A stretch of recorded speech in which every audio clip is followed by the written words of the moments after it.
7th second டேர்மில் ஒரு lesson இருக்குது பாருங்கள், வாழ்விக்கும் கல்வின்ட்டு.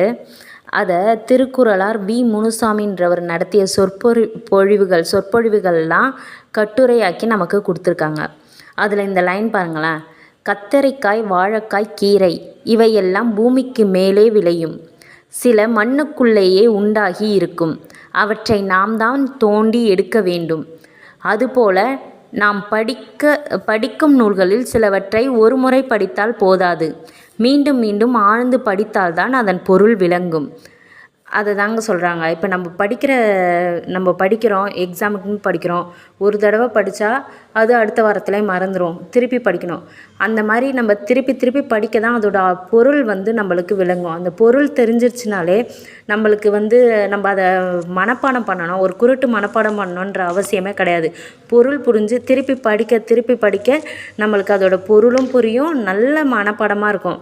அதுதான் இது நம்மளுக்கானதாக நம்ம எடுத்துக்கிட்டு ஒழுங்காக படிப்போங்க. இப்போ குரூப் 4 இன்னும் 1 வீக் தான் இருக்குது.